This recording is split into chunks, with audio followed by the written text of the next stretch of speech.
I mean, you think it's on? I don't know. Are you gonna play that game every time? I don't know. It's always messing me up, man. I never know. Music. All right. There we go. Now they can see Boom. us. All right, we're all here. All right, so today normally we'd have like a episode of the hybrid series today, but I just was called away from work for a couple of days this week. Couldn't get it done. That's all right. Well, we're in front of it, if it's any consolation. Yeah, we're going to talk about it anyway. Yeah. I mean, big thing is I forgot my hat at home today, so it's just totally throwing me off, and I don't know what to do. But I think then we're just going to talk about the update here. We'll talk about a lot about the 4-month cycle. Yeah. I don't know, man. What else? Answer some questions. I'm sure there's a ton of questions on what's happening with this tank, so... Yeah, just start sending in questions. 750 XXL. Here it is. I mean, you can't really see it, man, but I guess you can. Let me get out it of looks the way. Terrible. Yeah, it's ugly. Super ugly. Exactly the way I wanted it. Yeah, ugly, brown, ugly. full of algae, full of bacterial slime film, on top of the algae. We're not embarrassed. We're not trying to hide it. Yeah, it's ugly. Ugly face, So why are we not trying to hide it, man? Because it's inevitable. It's going to happen. I can't say that I've set up a tank where I didn't have an ugly brown phase at some point in time, mostly in the beginning. I guess I won't say absolutely inevitable. If you probably ways you could mitigate it. Yeah, I mean, you cycle your tank, your rock for a really long time. Yeah. You get live rock out of the ocean. A lot of times just ready to go, ready to go right away. With pests and all. But actually, on the 160, when we used that man-made rock, the Reef 2.0. Yeah, that's kind of is gone now. But the fact that it had that purple, coating on the outside actually prevented algae and stuff from growing on it. It's actually pretty slick. Yeah, just too slick of a surface for algae to get a foothold, more or less. That's a scientific answer? Yeah, I don't know. Yeah, probably. I mean, I agree that that's probably the thing. It just didn't give a texture that algae like to hold on to. You think there's something to be said about the white rock refracting light and also fueling algae growth too? Yeah, I do. I personally do. Yeah. I see white things in the tank tend to grow algae more than anything else. Maybe it's just because you notice it too. It could be. So if this was super dark rock, this purple, you might even not notice some of the stuff that's growing on it the same way. Yeah. Because it's not white, right? That makes sense. So, the big thing here, man, is I just want to make sure that everybody knows when you're setting up a tank and you run into, some algae, we talked about this in the 4-month cycle from the beginning. Before we ever even touched it, expect this to happen. Right. And because it happens to a lot of people. And so, you're not a bad reefer. It's part of a pretty normal cycle for a lot of people, especially if you're using dry rock. So, hey, just wait it out. It's just part of the whole thing, And specifically, if you're not in a hurry, who cares? Yeah. There's one thing that we did different this week, or with this one here, is normally I would have scaled the lights up a little bit. You mean as far as intensity or length or both? Both. Okay. Right? Because when you turn the lights on, everything photosynthetic happens. So that's when the algae starts to grow. That's when all of the cyano and that kind of bacterial stuff starts to happen. Okay. So normally I would start pretty slow, but I guess I'll let you share why we did it this time. Why we didn't just... Why we didn't start? Maybe we just turn the lights on max, or not max, but what the cycle is going to be. Flip it on. They probably came from Josh's advice from WWC. He was like, just let it happen. Just turn on the switch. Go. Get over it. That was it. Get over it. Get over it. And so, I was talking to him, hey, man, I'm going to cycle this stuff up pretty slow. You know, or I'll turn the lights on a little bit. He's like, no, dude, just turn it on. Let it happen. Get it over with. Get it. Let it happen as fast as possible and get it out of the way. So it'd be super interesting to see. And I've actually been watching it happen. The first thing to happen was the things that grow the fastest, which is the bacterias. They tend to increase population the fastest. So we had some cyano and stuff in the beginning, and then we had algae. Just regular. What looks like hair algae, but it doesn't really get very far because we have the utilitarian fish in there. Tons of them. Eating at it all day, so you don't really see it in the essence. But now it seems like it's algae fighting the balance of the bacteria and trying to figure out who's going to win. Hopefully neither one. And we just get that biofilm that's healthy on the rock. I scraped off some coralline algae in there. I think we did that twice too, didn't we? Yeah, one of them though was so far long ago before we ever turned the lights on. Probably wasn't going to do anything anyway. Yeah. There's spots of coralline algae on the bottom, on the pieces of the rock and stuff too. So perfect, man. It's filling in. So like, yeah, we're just gonna keep going at it, and you know what? Here's the kind of the beauty part of the whole thing is like, hey, you're just letting it cycle, and you know sometimes, man, things just don't go your way. Solve it, man. Like, there's all kinds of solutions for stuff out there. Like, so if cyano starts to take a foothold this early in the tank, I can just treat it. Yeah, well, hey, yeah, like you let it cycle, it goes for a month with the lights on, and you haven't really solved your problem, and you're just getting upset, and it just doesn't seem like it's working out. Well, I don't know, man. Try a little bit of Chemi Clean or something, right? And so, like, you don't got any corals in this thing yet or anything, so, like, who cares, man? You can water change it out, whatever. You know, same thing with, like, if you got, like, whatever reason, man, poor you ended up with a ton of hair algae in there. Well, like, you know, use stuff or bryopsis, you know, use something like fluconazole, wipe it out. You don't have to worry about it because, like, you don't have any corals or anything in this tank yet. Yeah. Like, it just isn't a big issue. Like, they normally don't even cause problems with corals, but for sure, in this case, I'm not worried about it. Yeah. You know, like, this isn't even really a thing. That's true. So, like, I just really, I had to agree with Josh, man. Just turn the lights on, let it happen, own it, you know, like, it's just going to be ugly for a little bit, and then it won't be. Yeah. Bam. You know? And I think that's part of the thing then that, like, you know, you see a lot of YouTube series of setting up a tank and whatnot, and, like, you know, nobody wants to show the ugly face, right? Like, it's not a fun part of the whole thing, right? You should go through setup to, okay, this thing is ready to go, and then all of a sudden, instant tank. Instant tank. Instant tank looks awesome. You know, it's probably 3 hours of cleaning that's happening before you before you do the film. In this case, I've told Tex, man, hey, Tex, I don't want you to clean it anymore at all. Clean the glass, but I don't want you, whatever is going on in the rock, I don't want you to disrupt it. Yeah. Like, no, don't clean off the cyano. Don't clean off the hair or algae, whatever it is. I want these two things to battle each other out, and I want whatever natural thing is going to happen. Yeah. If you keep scrubbing off the rock, you're going to create new surfaces where it's just going to keep happening over and over again. I don't want to do that. I'm just going to let it happen, let it go. Yeah. Right? Yeah, and we tried our... we're looking at starting to put some cleanup crew in there too to help the utilitarian fish clean up the rock. So yeah, we're gonna add some snails or something, you know. And like one of the things right now, man, maybe I want a bunch of snails, right? Because there's a bunch of algae in there, and then when the algae isn't there, I'll take the snails out. And, you know, I can put them in a different tank. They may need it, or I can just give them back to the fish store. Like maybe if they're really nice, they give me some money back for them. But if they don't, who cares? You know, it's like a few bucks. Yeah. Sure, with his friends or something, whatever. What I don't want to do is keep a bunch of snails, like 50 snails in a tank that like doesn't have any algae in it at that point, and they're just going to die. And then they're going to create a spike or what have you. Nutrients, like, yeah. You know, essentially each snail is like a cube of food. So if I dump 50 cubes of food in there, they all died. Like, you know, probably even actually way higher density than like a mysis shrimp cube, man. It's probably like adding 150 cubes of food that dissolved in the tank. Bad idea.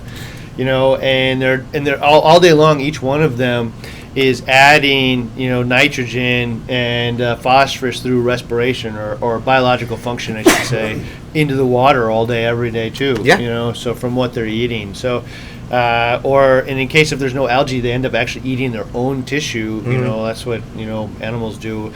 And so they, you know, eat our own tissue to survive and releasing the excess nitrogen and phosphorus into the water. So we don't want to have that going on. You know, I mentioned something like, in an established tank, maybe, or so if I have a tank that's full of has little frag plugs and my little frags that maybe not be glued down completely, I'm also, you know, rather than putting an urchin or a big Mexican turbo snail or something to that effect in a tank that already has all my coral and stuff in there, and then they can knock it off or the urchin can carry it around, this is a time where I can probably look at some big heavy duty cleanup crew type like that. And then take them out when I'm ready to start putting corals in. But yeah, everybody's got their favorite cleanup crew. I hate urchins, man. They're really, really good. Nothing mows down the rock better than that. But they tend to like grab onto everything or bulldoze it and push it all over the place. Like I had them in some of the ULM tanks. I had to get rid of them. Like Chad here had bred a bunch of them, and so he got his little baby guys, and then they grew into big ones pretty fast. Yeah, they did. But they were just pulling all the corals off of the zoanthid frags and stuff off of the rock and pulling them all over the place, and so I just got tired of it. Took them out.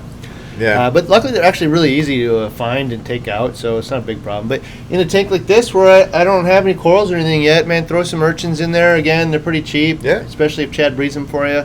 And then just give them away to somebody else. Yeah. You know, I think I dropped them in your tank, actually. A lot of them.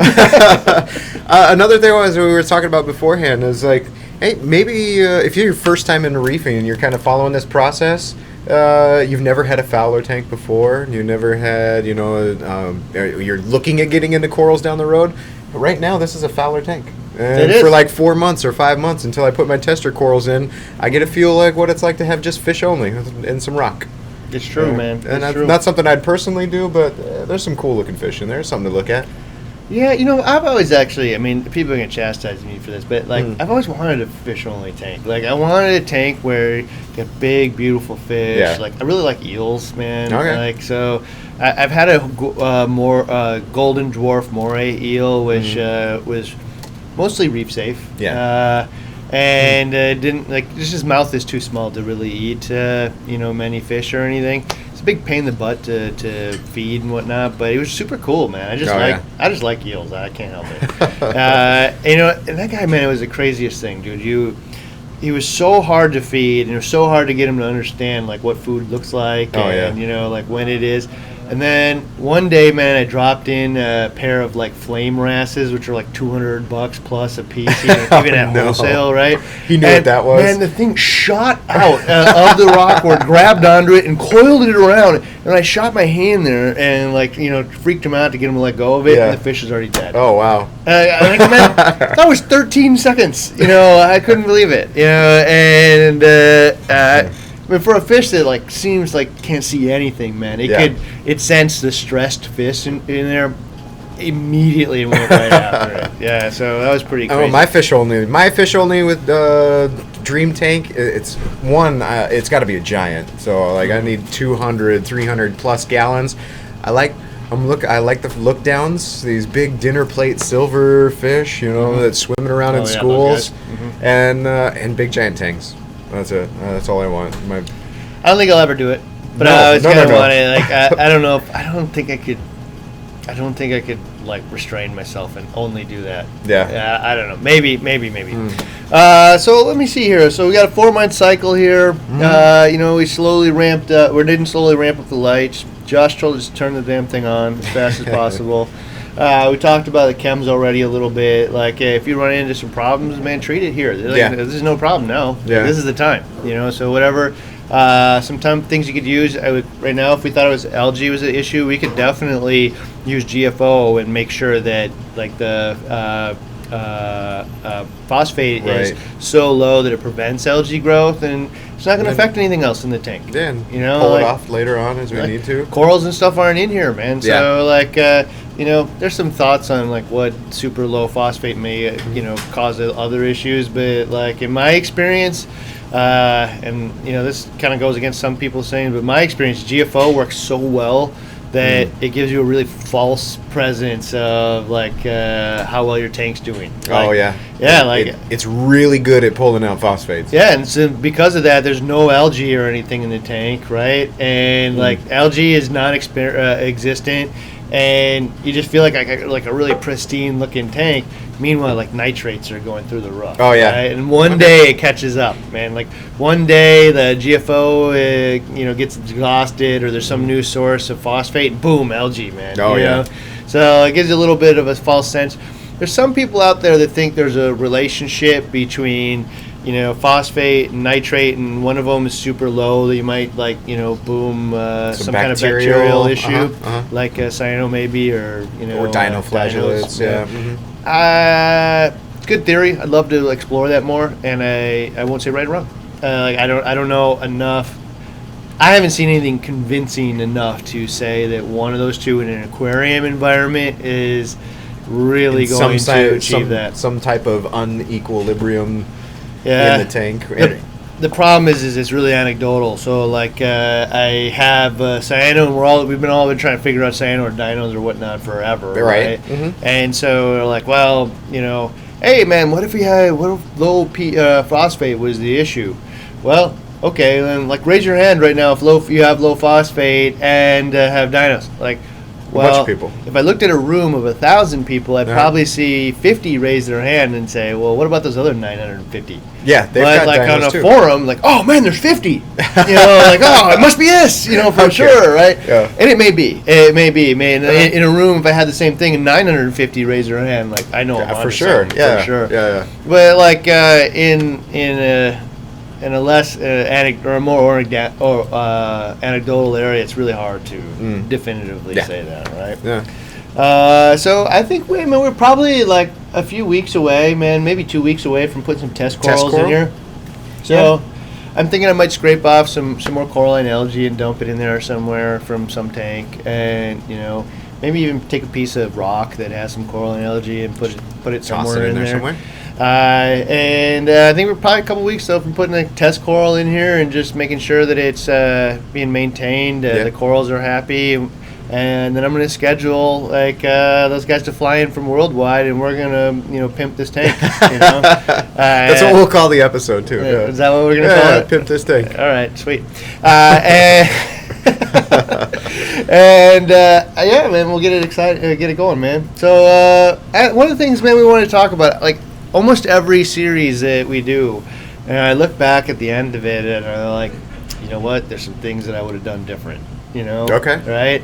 And, the ULMs is a good example of that one. Yeah, definitely. Yeah, I don't know. On like the 160, there was some lighting change. We made a bunch of changes along the way. Since kind of explained them. Yeah, we changed different, chemicals, and we changed the lighting a few times. A year and a half after the series ended, there's been a half a dozen changes to refugium lights change and stuff like that. So, I look back.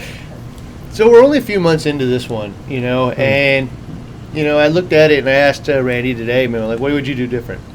And so, like, maybe through this discussion we'll come up with some things, but I'm super happy with the lighting solution, the diffused XR15s, It's blended. Yeah, I mean, there's 10 of them, so it might seem like a lot, but it would just be 5 XR30s. They're just split up and they get better coverage. Mm-hmm. And for some people, maybe it'd be nicer just to go ahead and use 5 XR30s instead. It'd be a few cords, but I really like the coverage.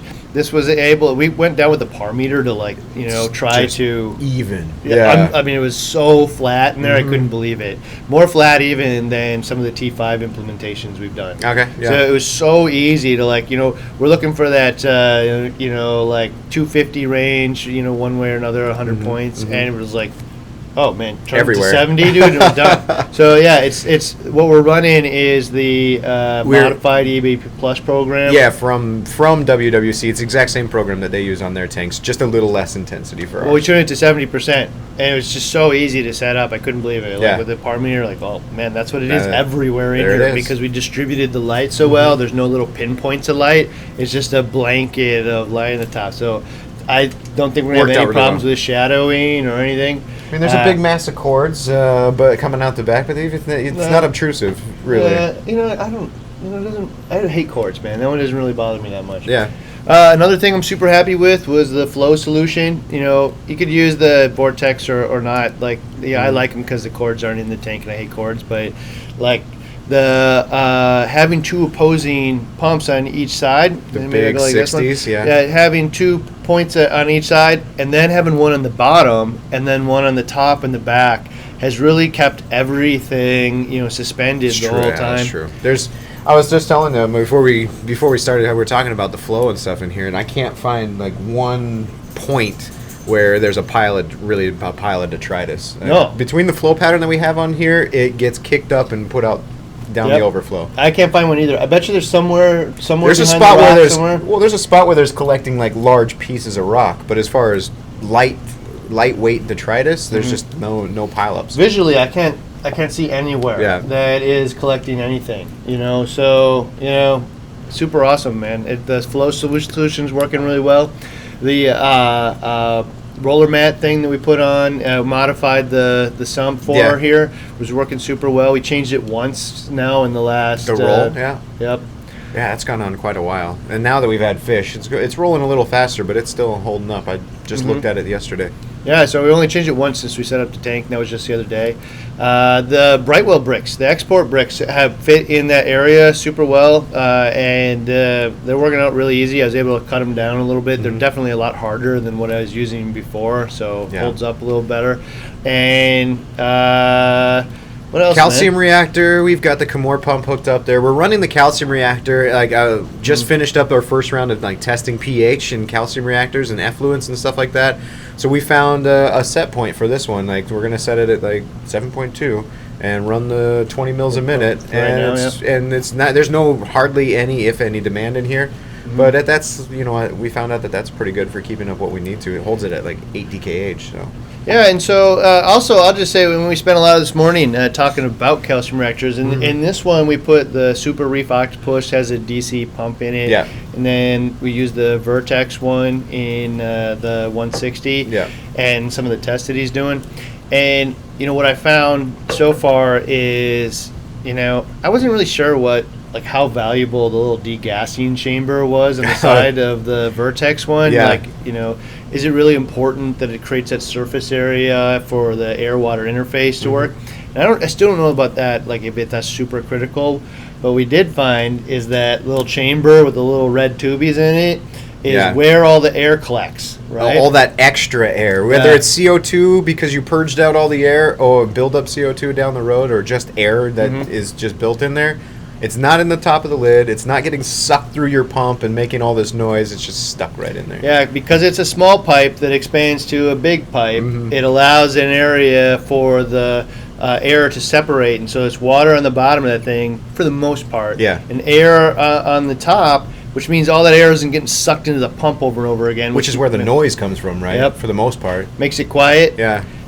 With the Super Reef Octopus one, I wouldn't call it loud, but to make it more noise, because it's sucking the air off the top, like it should, and it's going into a pipe that's going into the DC pump below, and there's no real place for that air to separate, and so it just kind of surges. And we're going to try to bleed every last bit of air out of it, and we'll share the results of that.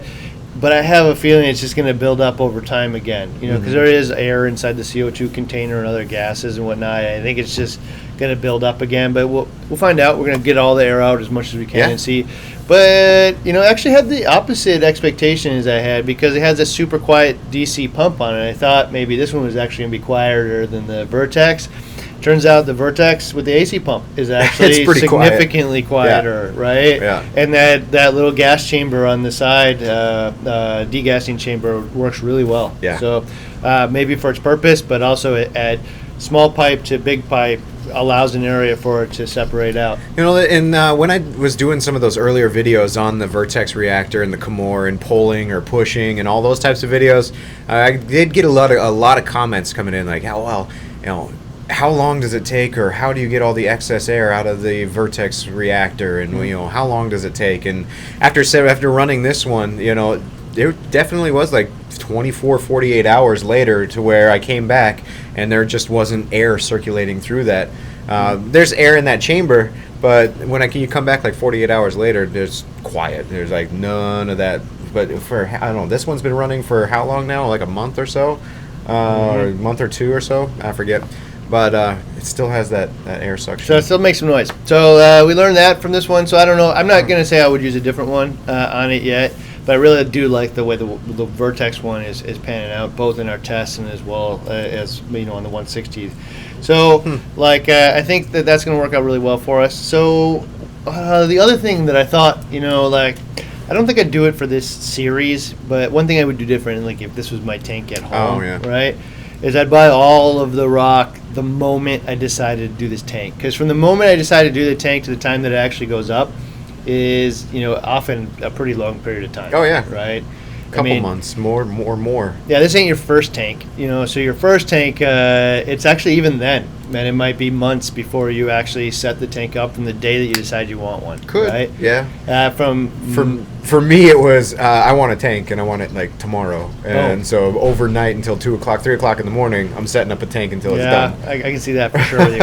And you know me even, but like now you're gonna set up a tank, right? You're gonna set up, and you're like you gotta buy a new house or something like that, and like you're gonna go set this thing up. It's planning going into it. It ain't going to be like a little, 60-gallon cube somewhere. It's going to be probably pretty big and cool, and you're going to put a lot of thought into it.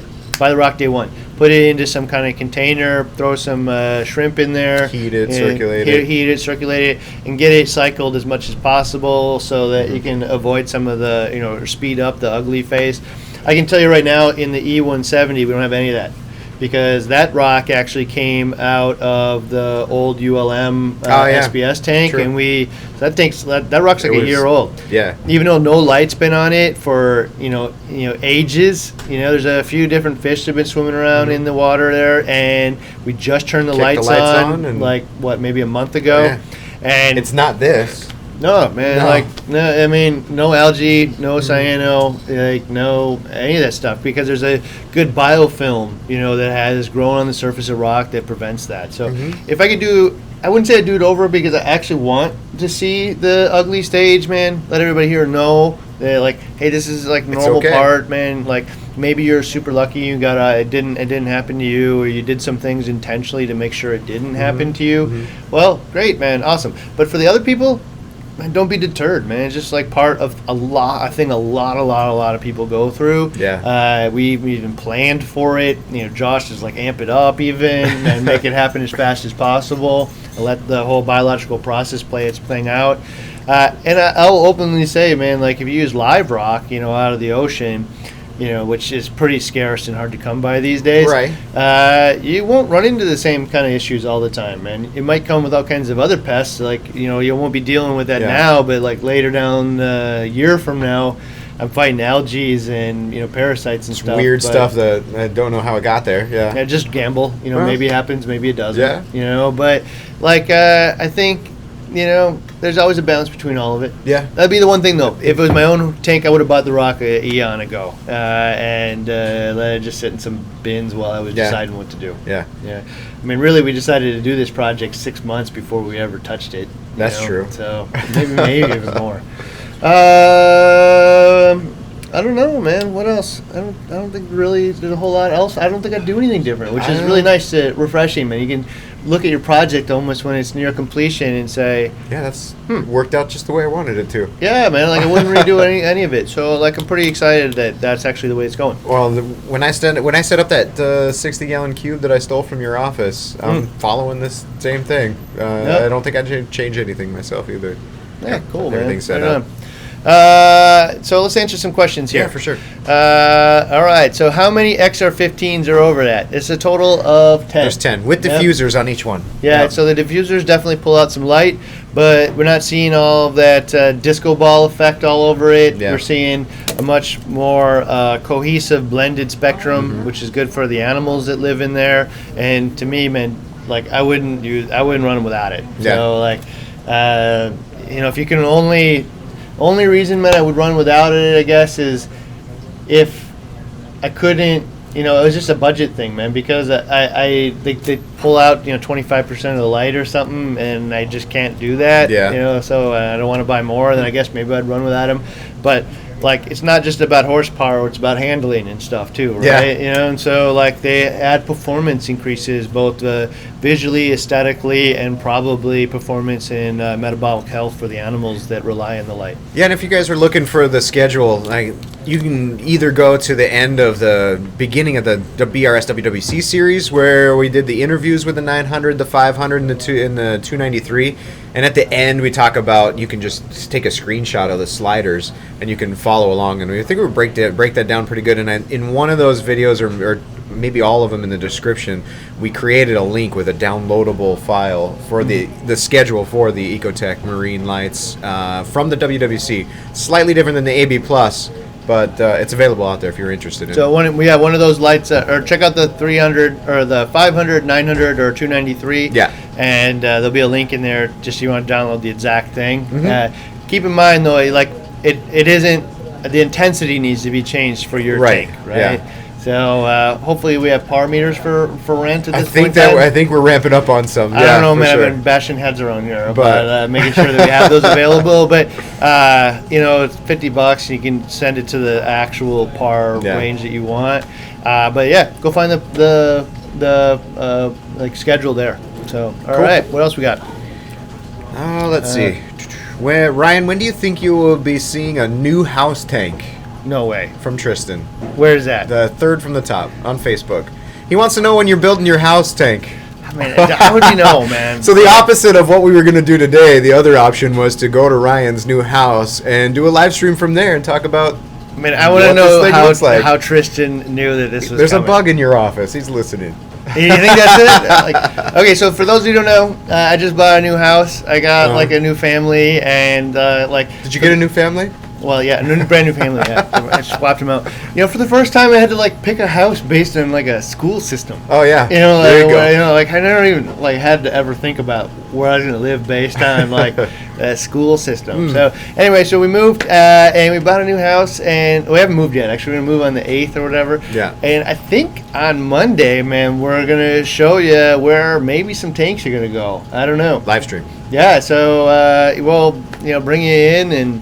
There's a really couple of cool spots for one. Hopefully, there's a fish room. I already got a little bit going on, and it's a BRS community brainstorm Monday. Yeah, this one's gonna be different too, man. Yeah. No more just sitting around in front of the tank, throwing stuff at you. I think we're going to really talk about it a little bit more differently. Maybe we'll do it live sometimes. Maybe we'll do it live-ish. You mean you'll actually see one of us or you plumbing and putting PVC glue and stuff on and primer and putting stuff together? You. Oh, okay. Yeah, no. We might be, let's do it. That'd be cool. Let's talk about it not in a real vague terms of what it's like to plumb a tank. Right. I'm going to plumb this one. You're going to see it. All right, so we found a place for it. Are we going to leave the carpet there or are we going to pull up the tile, man, right? And if we pull up the tile, maybe we'll just actually tile it ourselves. I don't know. I don't know if my wife will let me do that. But I don't know, man. Let's tackle the whole project from beginning to end. That's cool. In the room, the fish room, hey man, let's figure out how to use the cold air returns or whatnot to get the humidity out of there. Tackle real issues that we all address in a little bit more real time, and hopefully. Just real frank, man. This is how we're going to do it here. I don't care how anybody else wants to do it anywhere else. This is how we're going to do it here. I was hoping maybe even to bring some celebrities or something in. The celebrities, fish nerd celebrities. Like Dana Riddle will come talk to you about lighting when you're I talking don't about know. your tank? I haven't asked him anything like that, but that'd be super awesome. That would be cool. I'm pretty certain Terrence would come in and tell us why the Apex is great or whatnot. But bring in some people that are experts in their fields. If we're gonna put an Apex in, why not bring Terrence in? He'll show us how to do it. How he would do it, how he'd approach features, it. In this specific instance with these environment, man, maybe he'll bring one of his coders or whatnot from his staff. Oh yeah. We'll have the whole thing going program on. just like that. Boom. But yeah, I don't know, man. I think it'll be super fun. So Tristan, I don't know if you're following my life somehow. Maybe I did something in Instagram. I don't know. I mean, well, you did post that eventually this is where a tank could go, but that was before you even knew you were going to buy the house. I know. My wife just said she hated the house, and then later on she said she loved it again. Good. So I don't know. Good for everybody because I want to watch that. Yeah. All right. Awesome. Well, cool. What's the next one? David Bailey down here is asking, are the Vortex running on a single mode or does it get switched up throughout the day? I got to tell you. It's the... No, have you changed it? I did change that one. Okay. So actually, that's an interesting one. So we set that up using the Ecotech smart thing through the Eco Smart modes, which was tidal swell or nutrient export. There's a whole bunch of them, man. So here's the problem: is we're in an environment here where that stuff just doesn't work that well. So here we have 8 million pieces of Wi-Fi equipment. So inside the walls here, first off, we probably have 100 Vortex running on all these tanks, all trying to talk to each other. Well, not just Vortex, pumps, Radions, lights, and like Vectras. vector return pumps and stuff. There's a bunch They're of all over the place. Plus, there's like 40 people in the back running around with lasers on their arms that are all Wi-Fi. There's so much interference here that the RF chips, man, just really don't like talking to each other in this environment. It's not like your home environment where you got one router and a TV pulling off of it or whatever. Yeah. So I actually just changed it up and turned them on to, I think a couple of them are on Reef Crest, and I think a couple of them are on maybe the tidal swell mode, and I just turned them up to where they look good, and they're just changing. Yeah, I think they actually all are on Reef Crest. I like Reef Crest. I think I could open the door, but yeah, you're a big Reef Crest fan for that reason, because it works really good and you can just turn it on. Yeah. So they're actually not linked up at the moment. I wasn't able to really use that function. It just got too wonky and irritating. But still creating those currents that vary in intersection points and everything. Well, they're not connected, so they're running. They're not. There's nothing pooling up in any one area where there's a dead spot. It's working. So there's no dead spots in the tank, and everything was going super well. Yeah. So yeah, I don't know. That is a change I forgot about. So awesome. That's a good question. Cool. Are you guys pushing or flowing fluid through the calcium reactor? Eric wants to know. We're actually pulling through the reactor. So it's like we have a straw, and on one end of the straw is the sump, and on the other end of the straw is the Camor, and in between is the calcium reactor. So there's different reasons. You did a video on it. Yeah, and I mean the biggest reason that we talked about was a couple of things. One was if I'm pushing water into the reactor, and say the reactor springs a leak somewhere, I'm just continually pushing water at it, and that means rather than just my reactor amount of water that's in the reactor spilling on the floor, I'm just pumping my sump until it runs dry. So for that reason, it's for a leak safety protection or precaution. That's one reason. Another reason, like if the effluent or something gets clogged and I'm pushing into the reactor, that starts to build pressure inside the reactor, which could then lead to a leak or a busted seal or even breaking my pump or something like that. So that's two main reasons. I think that was pretty much it, other than what might be a little bit longer for to take place is to like purge the system with water, because when you're pushing into it, you're forcing the air out the other end. When you're pulling through it, it kind of there's this you're place. creating a vacuum. Yeah, exactly, and then trying to pull the air out. So I don't know. I think you could really debate the merits of both methods, and it might even depend a little bit on the actual reactor itself. But I'm with him in the essence that these things aren't necessarily, like leak-proof, right? Maybe I bound up the, O-ring or whatnot on the top, and I wouldn't know or whatnot.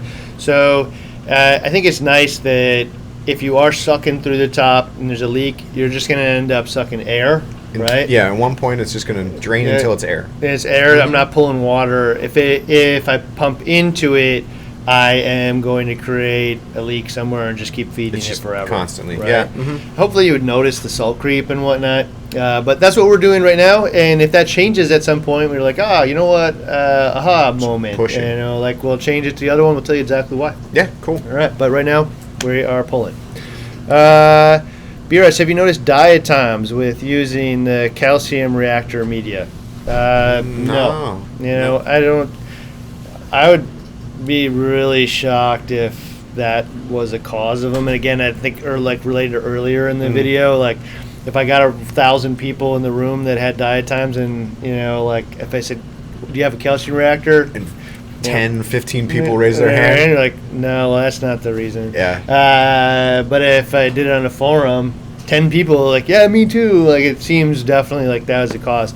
But there's too many people out there running really awesome reef tanks with no diatom issues, man. With a variety of medias, too. There's only really two medias that people are using. Yeah, there's the Carib Sea or the ARM, and then there's the stuff that we use, the Reborn. And when I say only two, there's more out there, but like if you 80-20 this, I'd probably 90-10 it. Probably. 90% of the people out there are using either that like extra coarse arm or the two little fishes. Yeah. So the two little fishes looking a little bit more like acropora skeleton, and the arm probably being a little cheaper, I think. So either way. Cool. But yeah, all right, man. So I have not noticed that, no. and I would not expect it. And if I did notice it, I don't think I'd correlate those things together. I would probably guess something that I'm putting in the tank in some other way, either through my like water changes with the whatever's coming from my source water, or maybe something in my food or additives or something. Yeah, I don't think I've heard. You know, there's some definitive things that do work on sometimes, man. But like, you really gotta like find out the species or whatnot of it. Like, get on a microscope and make sure what you're like. Diatoms are often like misdiagnosed as something else all the time. Oh, you know, okay, like yeah. the difference between diatoms, and cyano. Like, people say the wrong one all the time. Yeah. You know, like, and so I'm not really sure. David, in the comments you're scrolling, he just wants to know, what's the plan for the now defunct ULM SPS tank? Maybe a medium-high maintenance SPS tank. I posted that to my Instagram last night, just a picture of it, and asking for what you guys would do to it. And I'm a stickhead, so I'll probably stick with sticks. So maybe down the road. You know, one of the things, man, I'll just throw it out here, but see, maybe you guys think this is interesting or not. Okay. But one of the things we were toying around with is setting up like not just lower maintenance, but like a little more budgeted option. Okay. Right. And we were thinking about a series called $50 reefer. Yeah. You know, like $25, $50. Yeah, $25 reefer, $50 reefer. But more or less, man, like, hey, we're gonna maintain a tank on $100 or $50 a week or $25 a week, you know. Yeah. And you know, everybody's version of budget is different, you know. But like, Let's give you a real world idea of like what $25 looks like in a tank. yeah, like here we spend $25 a week on this tank, man. This is what it looks like, Yeah. you know. And I, you know, it doesn't have to be super expensive, but like, it should still be done well. Like, we shouldn't put garbage equipment on it or make it silly. Like, it should still be what a well-designed tank should look like, right? And so hopefully it'd be super fun to create that. I don't know. We haven't really prioritized it yet, but that was Kicking like it around. I was like pressuring like whether or not we're going to do that SPS tank in there, or if we're going to do this. But I think it'd be kind of fun to follow along like what you can do. You know, $50 a week might sound like a lot, but you know, like anybody's owned a dog, man, the dog can cost just as much in the end of the year. Yeah, you true. know, like if not just in like the amount of food that you're feeding it, Vet but the bills damage it and- does to your house. He's not vet anti-dog. bills. No, man, I love my dogs, man, but like, or the dogs I've had in the past. Yeah. I mean, I don't have one currently, but like, But yeah, they do. they did damage to my house, man. Like, it's like, you know, clawing up the floors, you know, barfing on the couch, man. Yeah. You know, whatever. So like, all kinds of different things. So Hey, post comments. Let us know. I don't know if you want to drive that one on. Hey, man, yeah, give us a big thumbs up. You want to see $25 reefer or $50 reefer Maybe go like on, man. Hit it up, man, and maybe we'll get it prioritized. Cool. What else do we have here, man? Let's see. Uh, Would adding more snails at this point be appropriate to manage the algae, or the algae issue, or is there issues with that? That's okay. Go ahead. we're going to add. I'm a big believer, firm believer in cleanup crew. Mouse. And like I want lots of them, and then Mouths that eat it. Yeah. Yeah. So we actually have. I talked to Sean over at Algae Barn, and he's going to send us, 50 Trochus snails, and he's going to send us some Sereths and stuff to throw in here, and so start making the rock less brown. I like the guys at some of Algae that Barn, stuff. man. So They're always yeah. coming through. So Yeah, so I he's appreciate just it. like, yeah, don't worry about it. I'll just send you some. We can send them on Monday. We bought some from a wholesaler last week, and they all died. Yeah, it was- Like, they came in muddy brown water, and it was clear that they were dead. You couldn't even put them in the tank. They just smelled like death. Yeah, opening it up, like, yeah, these aren't going to go, dude. It's terrible. But we're going to try it with from Algae Barn. Hopefully it works out good. Yeah, cool. I have high expectation, actually. I think it will. Yeah. So more mouths, more better for the most part. Yeah. But once the algae's gone, man, take the mouths out. Yeah. Because they're just going to starve to death and die, and then cause a new problem for you. So like, yeah, you can absolutely have mouths in there right now. The fish has mouths, the snail's mouths, crab's mouths, whatever. All right. Where was a good one in there? I missed it. Casey wants to know, are you using a big filter sock like WWC If so, what micron? We're actually using, in lieu of a filter sock that we had to change, or padding that we would have to change like every 3 days, we went with a roller mat. And that was in one of the filtration episodes. I think you talked about it. But so roller mat just is like a filter sock, but just automatically rolls it up for you as it gets dirty. Water level tells you it's clogged, and it rolls some out and exposes new paper. Yeah. And in all the months that we've been doing this, we had to change it first time the other day. So that's true. Like I'm not changing it every 3 days. So that's up to you. You want to change it out. Still serving the same purpose though. Yeah, it does the same thing. Filtration. I'm going to say it's no better. It's not going to perform better than what they're doing at WWC with the filter pad or the socks. But your time is more valuable. Yeah, like they got people to do it all day. That's true. So but like so if you got filter socks right now, it will not improve the quality of your water if you change it out to a roller mat. It may just improve the quality of your life. Instead, I don't have to change out socks and stuff. I don't have to put bristle worms into my wash machine. I mean, even just saying that. All right. So what else? Hey guys, I found a single Aptasia. What's the best way to rid myself of this? I know what you're gonna say. Well, the first thing is take that rock and throw it in the trash. Hope for if that was the only one. But if it isn't, too bad. They're in there for good. Almost. Yeah. You can keep them at bay now, but the chances are that they'll probably ebb and flow at different points in the stages of the tank. They're probably in there. But if you can't take that rock out, get a bunch of epoxy or super glue or something and plug the hole. Mm-hmm. Do not try to use like Joe's Juice or Aptasia X or whatever on that one. Right? Because it may let out Polenia or whatever they call them. I don't know. Basically, baby, more little baby Aptasias. Just spread them, and spread it out in there. If it gets senses a stress point or something, you don't want that. Just plug the hole that it's in with some epoxy or some super glue, and do it gentle so it just kind of wheezes its way back into it wherever it was, and plug it. And then if you see them pop up everywhere else, really, I told we have some Aptasia actually in the 160. I don't remember where it came from. It probably came from the Kato. Actually a long time ago. Because we didn't source Algae the Barn, Kato. Clean Kato. Kato is like the number one source of Aptasia. Yeah, the Kato that we got was just from around the office randomly when we first set up that refugium. Yeah. So I think I took it from Nick. Probably. Yeah. So I don't know where exactly it came from, but that was probably it. So I told Tex the other day, like, we're gonna get rid of the Aptasia, and he's like, oh, man, he's like, because you're gonna kill it every day, dude. Yeah. That's why it's not going to be eradicated. It's because you're going to make sure that every day you can't see it anymore. Yeah. And by every day, that's too much, man. But if you spend a little bit of effort, just kind of now it's Aptasia X. Now it's Joe's Juice or whatever. Yeah. And now you can just go kill it and keep it at bay. If you don't, it'll probably grow and spread and whatnot. But lasers, from my experience, don't work. The lasers were the dumbest thing. Super cool, but they can bounce off the glass and hit your eye, man. And you gotta wear special glasses. Dangerous. It's not and it does not work. It may look like it works because they're pulling in and retracting and back in the rock, and you may hear the sizzle and stuff. But you come back the next day and there they are. You're definitely wounded, but they're mad now. And now they're mad, and now they're going to spread more. Yeah, dude. There's some people, man, you just never fight with because all you're going to do is piss them off. So that page is one of them. Never fight the guy. So, all right, what else we got in here? Hey, down the road, are you guys thinking about adding more flow to the tank, and what would that be?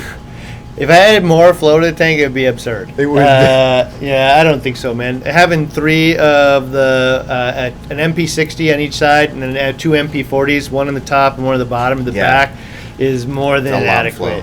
I guess if there was space and it something on the back wall, maybe on the back, man. But if you do it on the back, then the water's going to splash up the front, And if you had sand in there, it just pushes all the sand away from the bottom. In this case, we won't deal with that, but I feel like flow's adequately headed in this tank. So I probably won't add any more.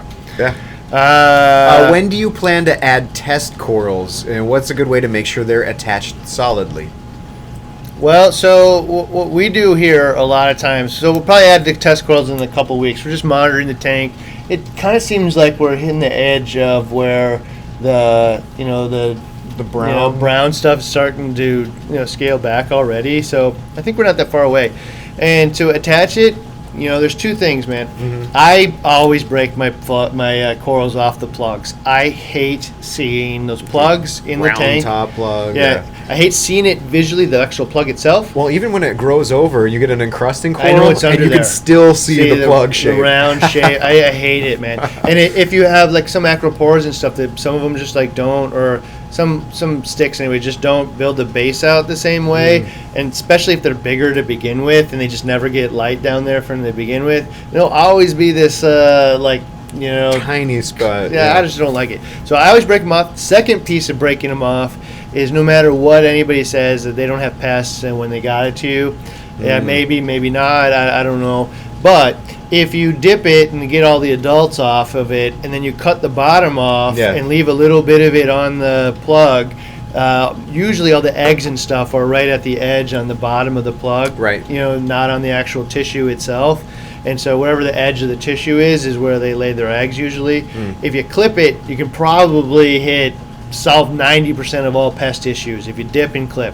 So I just made that one Dip up. and clip. Dip and clip it. So in that environment, then what I like to do is take a little bit of epoxy, a little bit of super glue, and use the epoxy to fill a hole or something in the tank. Put super glue on the back of it so the super glue holds the epoxy's shape to the rock. And then I put a little bit of super glue on the coral itself and smush it into the epoxy. And now there's epoxy holds it based on shape, and the super glue holds onto the rock and the coral really well. And you can use just the tiniest amount of both so you can't see it. And for me, that's the best way to do it. Yeah, and even because they're test corals, but they're probably test corals that I'm not gonna do this with my $500 piece of acro and as a test coral, even though eventually I want that thing to be in there, and I'm not gonna pick a coral that I just don't want in the tank, but I'm just gonna put it in there to make sure it can handle coral. It's gonna be something that I'm actually gonna keep in the tank. So, well, in this case, I'm definitely going to probably leave them on whatever plug they're on, because when they're test corals, I'm going to put them in there, because I don't like, if it dies, I don't want to have to try to dig that out, So if it tank isn't ready, so be it. We'll give it a little more time, whatever, solve whatever problem. But in most cases, a test coral is like just confidence builder that you're ready. Yeah. It's not necessarily, it's probably unlikely that you're going to kill stuff, but so I'd probably leave it on there, just wedge it in somewhere and make sure that it survives, and at that point I'll make my aquascaping decisions. And as you do this longer and longer, you see these little corals that are like this big, and for a lot of people it's really hard to understand what that thing is going to look like once it's this big. Right. And so it's really important to lay out your aquascape in a way that, okay, man, that's a bottle brush type coral, or whatever. And so, that's a plating coral. And then, if I put a plating coral above these other ones, they're all going to die underneath it. And, so you start spending more and more time. And so I wouldn't, on the test corals, I wouldn't spend any time. I wouldn't permanently attach them. And then one of the comments that I'm just reading here while we're talking about this subject is, the coral choice for your test corals. If you're going to do SPS or mixed reef, then you probably do more SPS as your test corals. Green star polyps, if it's going to be an SPS tank, I don't need that for a test coral. I test the things you plan on putting in. Yeah, for sure. Absolutely. But if it's a mixed tank, then grab one of a few different kinds. Because different things respond to different environments differently. So I would put 3 different coral types in there and make sure they all do well. And that's what we've been doing, all experiments in the back and stuff now. And before we get launch the experiment, we put a few corals in there, make sure they last the month, and look healthy at the end of it. This tank's ready for the test now. So, absolutely. All right, what else we got here? There's lots of questions today. There's a lot of questions. Dave here. I'm proud of my ugly face. Part of the natural process in creating a more natural environment will you hit it for us so I can see the rest of it? In the tank. In the tank. Oh, right, there you go. I think more people are embracing this ugly brown. Just embrace it. It's real, dude. Yeah. Doesn't mean anything. Doesn't mean you're bad. I went to an e-commerce conference one time, and the first guy put up is this photoshopped terribly. I can't think of the guy, man. real annoying European comedy, Mr. Bean. Okay. So they had a baby that was photoshopped with Mr. Bean's face, and they put up like, "Your baby's ugly. Just admit it right now." And like, "Oh, it is," and like meaning your website. In this case, man, you're a brand new 1 month old tank. Your baby's ugly. Okay. It is, man. It is. I'm part of the club. So you own it, man. Absolutely. And part of it is, I think the most helpful thing of owning it isn't anything to do with you. It's the new reefers out there that probably think they're screwing it up. What am I doing wrong? Well, because it doesn't go from like this setup to now it's this immaculate thing that I see all over the reef to reef forums and stuff. Yeah, how come my tank doesn't look like the picture of the coral on the Brightwell bottle? Yeah. Well, because their labels are awesome. They are. Yeah, those things are, the corals on those tanks. I don't know if anybody has a better label than those guys, but it doesn't look like that, yet. Yeah. So it's a story that's, needs to be told more. Mm-hmm. And I don't think I really don't think it's a story that anybody wants to tell. When show you're off doing your a brown series tank. or whatever, man, who wants to say that out loud? We should start that thread, or somebody should start that thread on a reef to reef or something. Show off your brown town. Show off your brown tanks. Yeah, brown. Ask BRS TV. Show off your brown town. Show off your brown town. Yeah, Let's see your brown dirty tanks. Yeah. All right, man. Awesome. Okay. All right, we got about 5 minutes more. We'll get a few more questions in here. Call it a day. Cool. Do you take base the rocks when you do the water change? So I often do, like we're doing auto water changes here, so no. Yeah, right. But even here, actually, the cool part about that roller mat is if you turkey base the tanks with the roller mat, all the stuff actually goes down the overflow, gets clogged in the roller mat, and the roller mat just rolls it all out of the tank, right? So you don't even have to do a water change to get all that stuff out of the tank. Right. Especially when you got this kind of flow going on. It's gonna keep it suspended. Yeah, with this much flow, it stays suspended. So, I like turkey basing all that stuff and getting it out. You don't even turkey base. You took it a step further with the ULM tanks. Like, took a PMUP from the Neptune and had it plugged into their accessory port. And then he's got a long acrylic rod on it. Like, the kind of acrylic rods that you'd probably use for 2-part dosing or dosing jugs and stuff. This guy. Oh, no. Here it is. Big acrylic rod on it, and he just points it in the tank. Okay, so all I do is, can you let me see the screen here? All right, so all I do is I just zip tied a PMUP to the end of this acrylic pole, but it could be really about anything that was reef safe. And it's got a plug that plugs into my Apex, but this could be really anything. I just like this thing because it's so easy. I can just flip it on and on with my phone or whatnot from when it's time to clean in the Apex. And now I don't have to put my hand in the tank anymore. I can just kind of, push this thing around and blow off all of the rock, and it's just way, way, way, way, way easier. So for me, this thing is like, I don't know, is it $30 or something? Yeah, I think something. I don't know. It's pretty cheap. And it doesn't take up an outlet. Yeah, no outlets. Doesn't take just up an accessory port, and you can toggle it with your phone. This is I would do this on any tank at this point. It's just got that tiny hole in the end, so like it's not doing tons of water, but it's doing it at high velocity, which does blow it off. Anybody that uses this is like, I need one of these for my tank because it's super awesome. So I mean, nobody wants to put their hand in the tank, and it's not good for the tank, and you're just blowing it all off. And really, what you're blowing off to is like bristleworm, like dead ones and stuff, and so stuff's getting in the water, can irritate your skin, whatnot. So hey, there you go. It's a little DIY special. A plastic rod with, it could really be anything. Go to Home Depot, get any kind of rod, and just zip tie a pump to it of your choice. Yeah. It could be a maxi jet or something too. No big deal. Whatever you want to use. Cool. All right, let's answer like two more. Two more. All right, two more. All right. All right. Speaking of that, can you slowly throw out pestful rocks and replace without throwing out the biological balance? I'm not sure what you're getting at here. So exactly. if I had an aquascape like this, and I've got Aptasia, just my tank's now pouring out of all of them, but I see one rock that's got more Aptasia than most. Can I just pull that rock out and swap it with a new rock? Well, I think what you're saying is just pull it out and like not replace it actually. So yeah, you can absolutely just pull it out and throw it away. Like you're gonna lose 10% of your filtration, I guess.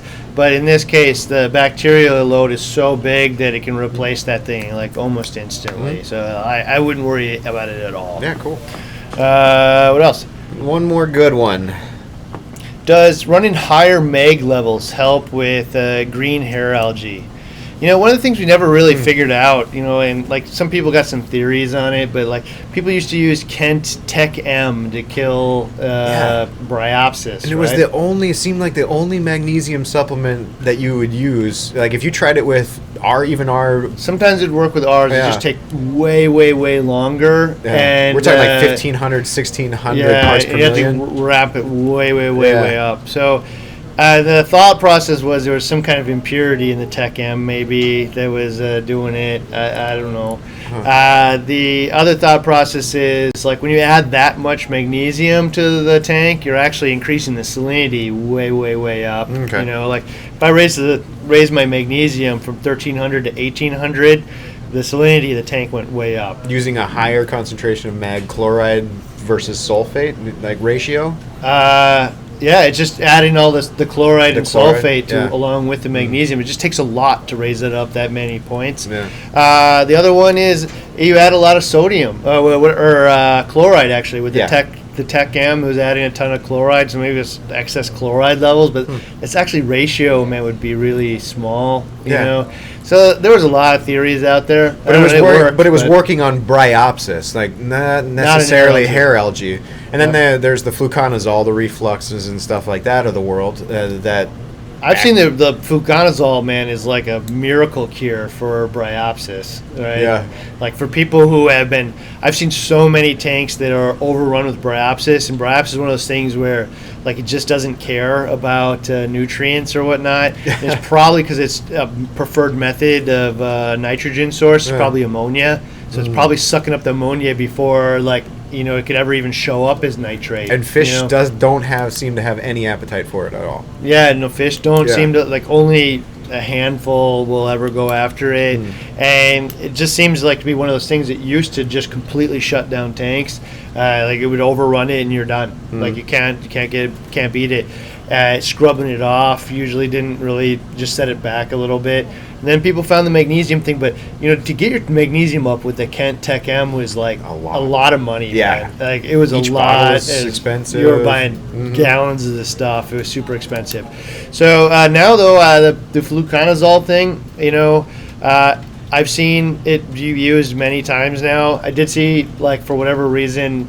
They tried it here in a nano tank and gave it a double dose. Yeah, it felt like an overdose would actually killed the tank. And I've seen some comments about some cautionary tales about using it in their tanks and that crashed their tank.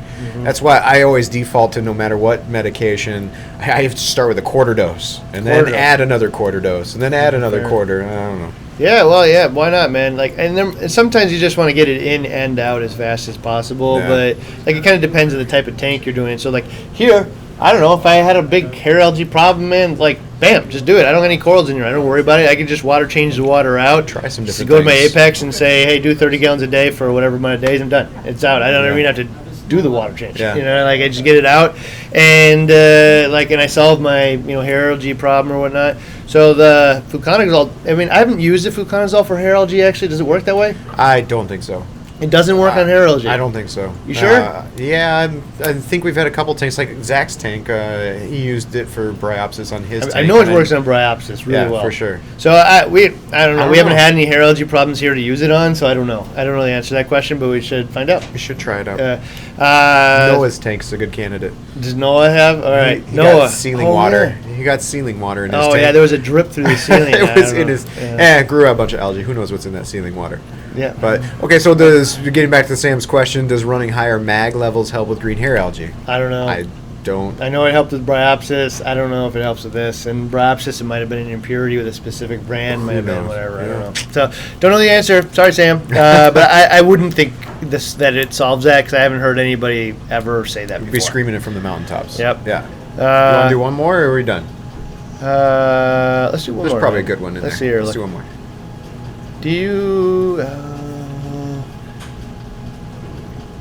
Does light intensity interact with algae blooms and the reduction of nutrients in a cycling tank? And then Yes. And then following up. All right. So absolutely, the light intensity, like when you turn the lights on, is when everything happens because you're adding photosynthetic energy to the organism to reproduce itself. Yeah. So length of time that it's exposed to that light, intensity of that light. Yep. Spectrum of that light, even? Probably spectrum. You're probably not going to mess with that a whole lot, but yeah, absolutely. And so spectrum, man, like all kinds of different things, man, it can happen. I'll just give you a little anecdotal experience that we had. I tried to grow, had a little coral farm in my basement, and at one point in time, they were all GE 65K bulbs on one side of a 4x8 tank, and then the other. These are your standard office light type bulbs, right? No, they're sold to the aquarium industry actually. So they're 65K grow lamps or whatnot, right? Yeah. And so I was just experimenting with those. And so there's 65K grow lamps, GE bulbs that are very high output or high output T5s, and the other one was ATI Blue Plus bulbs. Right. Okay. So in the ATI Blue Plus, man, no algae, no cyano, no problem. The one that was running with the 65K bulbs is there's so much, I don't remember, that's too many years ago for me to correctly identify if it was cyano and diatoms or not. There was so much in it and so much air inside of it because it was producing so fast that the egg crates would float to the top from all the air in it, man. Yeah. And these two tanks are actually plumbed to the same sump, so it's nothing to do with water. It was only to do with lighting. And it could have been intensity or it could have been spectrum, and I don't know, I can't tell you which one for sure, but we actually swapped them out. And so at one point I wanted to know the answer, so I moved the ATI Blue Plus bulbs over here and blew the 65s. Bam! All of it disappeared immediately underneath the Blue Plus bulbs over there, and then reappeared on the other side, and same problem, explosive growth. So, I don't know the answer to all these questions, but people were always chasing nutrients and stuff, and man, I had a major problem, and nutrient wasn't the problem because both these tanks were plumbed to the exact same tank. So it wasn't super high nutrients like nitrate or super high phosphate or inverses or super low or whatever. It was definitely lighting that was causing the problem here. And I would never use those 65K bulbs again in my life. I don't know if it was intensity. I have a hard time believing it was 100% just intensity because the Blue Plus bulbs then would have at least grown it to some degrray. Right. I think it was probably the spectrum as we see length of time too, because you probably had them both exactly the same. Yeah. Photo period same. So there's more to this than I think all of us know. So there was a follow-up question there. You said. He said so if there does reduce. It says, does it reduction of nutrients in a cycling tank? If so, what would be better, more or less light? So my instinct was always to do lower light and slowly ramp it up, using acclimation mode or whatever.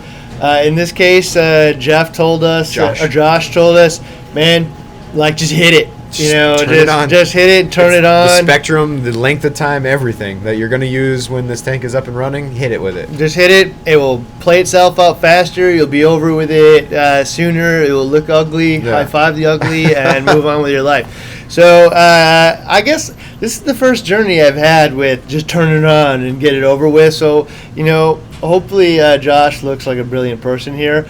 Otherwise, I'm going to get him on camera and berate him in front of all of you. No, otherwise we'll just solve the problem, man. And whatever just materializes. And again, you can solve it because you don't have to worry about corals and stuff in there. I'm going to do one more because I can't help it. One more. Yeah. And let's see here.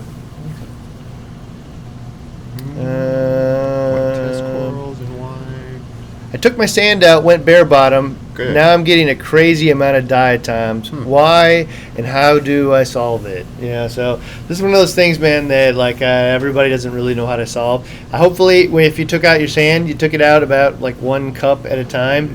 Slowly, yeah. There's no hurry here, but there's no way around it, man. The sand bed in your tank is a toilet.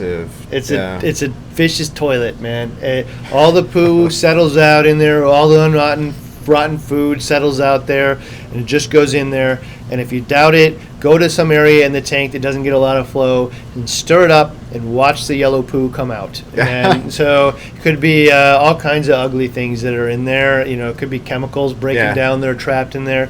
And so that's one of the things, man, why we're not putting sand in there. Even though sand is attractive, we're just not going to put it in this tank, So, like, there's a lot of tanks that probably have to put sand in just because aesthetically I couldn't handle it. But in the hybrid method, I believe in all the things that WWC shared. It is a toilet. It is a destabilizing event. It's probably part of the reason why 5-year tanks start to go south and stuff. Yeah. And you just don't know why. It's because the toilet got full. It's overflowing into your tank. Yeah, it's like a septic tank, full tank. Yeah. And like, what happens when a power head falls off the side and blows down at your toilet and just erupts sewage into the tank, And I say it like that kind of funny, but it's true. just totally true. Yeah. It's just like, it is a filter that probably hits capacity at some point. And so, I don't know why it caused diatoms in this case. It could be tons of nutrients that came out of it. Could have been the diatoms we're living in. It's hard to say why it's that correlation. Maybe you did it too fast. I don't know. Without sand, you should be able to you should kick up that flow. If that's the type of tank you got, you can kick up that flow and kind of give the diatoms no foothold. So one of the things, man, I want to do actually, and we should prioritize this, is like get a little microscope class going, man, so we can correctly identify what these things are. That's cool. Whether it's diatoms or dinoflagellates. Yeah, my guess is at this point you could probably go to Amazon and buy a microscope for $30 or something, right? And so mix it up in some water and know what you're actually looking at, and know what the problem is, identify it, and start treating it more intelligently than, some of the stuff we're doing. So, All right, man. I think we call it a day here. Yeah, we did good. So I'm gonna try really hard. I think I haven't I don't even live in this house yet. So we're gonna try to shoot. First episode maybe. Yeah, it's not really an episode. It's not an episode. It's just kind of like here's a space for just I think Brian Stink's gonna go. Yeah. I don't know. We'll I don't even know what it's gonna look like at all. It'll probably be a little jumpy footage, a little pixelated because we'll probably be using our. I don't have internet even. So yeah, I don't know if it's terrible. But you guys got to see the space. I mean, yeah. Yeah, I don't know. Start brainstorming. Maybe we'll go there today and see what the internet's like. If the internet sucks, we're not gonna do it. But I'll have internet there in a couple of weeks probably. Cool. All right. Awesome, man. Awesome. Well, I will. I guess we'll see you. On Monday. Monday. Yeah. This. All right, guys. Take care.